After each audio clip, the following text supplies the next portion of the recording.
Here is the Oreck XL21 upright vacuum. It's a HEPA Silk Lock hypoallergenic, whatever that is. I think it's the filter. Anyways, this is a pretty significant model in the Oreck history.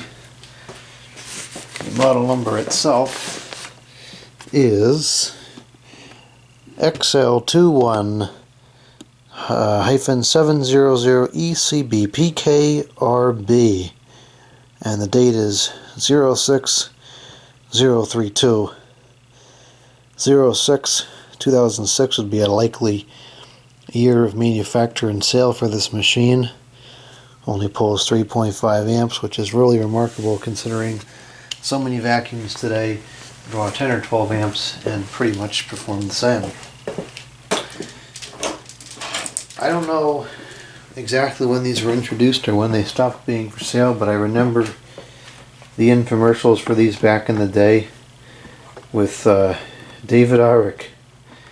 I don't even know if he's still alive or not, but he was getting pretty old at the time, and he just seemed like such a nice old man on the infomercial. And the alleged claim with these was that it came with a 21-year warranty and 21 years of service. So supposedly you could take these to the Oreck store 21 times over the course of 21 years, and they would do a free service. So replace the seals, replace the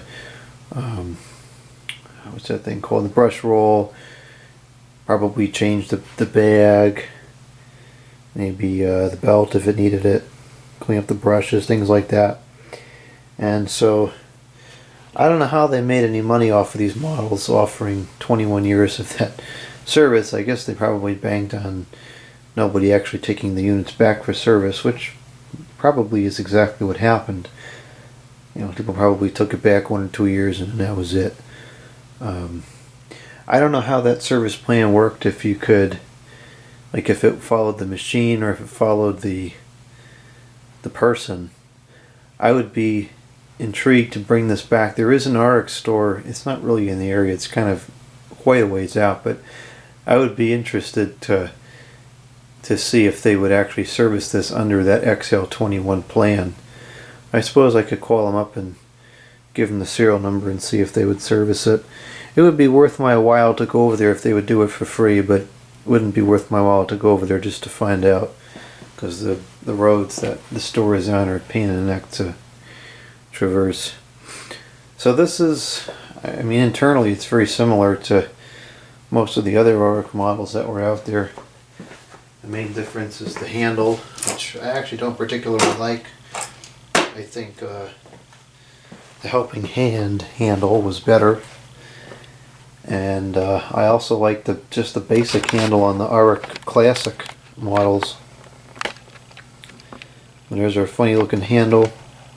I guess that's the carrying handle, although it's a little bit counterintuitive, because when you pick it up and actually it doesn't go all the way. Okay, for some reason I thought it went all the way back and then the cord slipped off. I don't know why I remember that happening, but it doesn't seem like that would happen.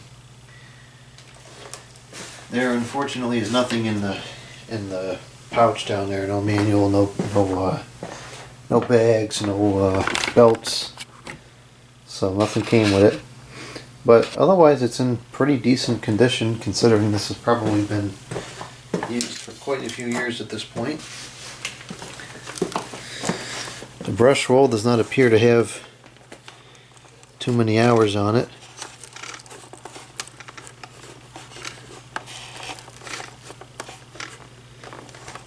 Sounds like the belt's good still.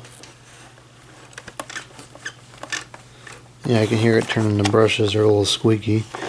It looks like I don't know what that piece is called, but that strip there looks to be good still. This actually looks like a very low hours machine.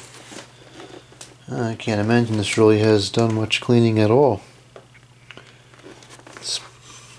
The spare belt is not present, so maybe that was changed at some point.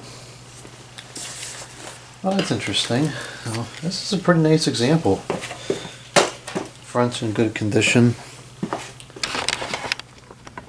Not a lot of bangs or scratches on there. Really is actually quite nice. Let's see what kind of condition the inside is in here. We do have a bag, and it's pretty full. I'd say it's almost halfway up, so it does need to be changed. There's a hole in it, so it's not gonna work too good anymore. But I'll keep it in there just for the test. If something goes haywire, no point in putting a new bag in here. So I guess there's no way to. Is there a way to drop the cord off? Yes, there is. This piece here will turn, and then you can slide the cord right off. So that's good. All right. Now let's go ahead and plug this thing in, and we'll see if it works, and if it works, how well will it work? We'll plug it into the kilowatt meter so we can see what the power draw is.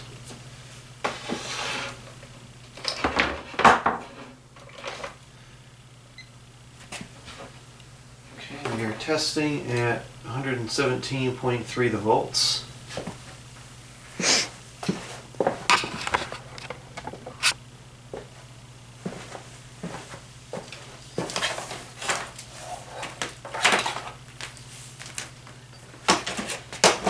Okay, here we go. Low. Oh my, that sounds horrid.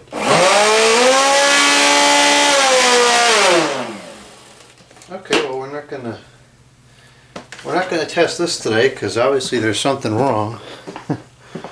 So yeah, it runs, but something's definitely off kilter. So we're gonna have to open it up and take a look and see what's wrong before we run it anymore, because you don't want to run stuff when it sounds like that. You know, if something's not right, it could wear something out and break it even more. So we'll do a revisit on this thing, but I'm pretty sure we'll be able to get it going again.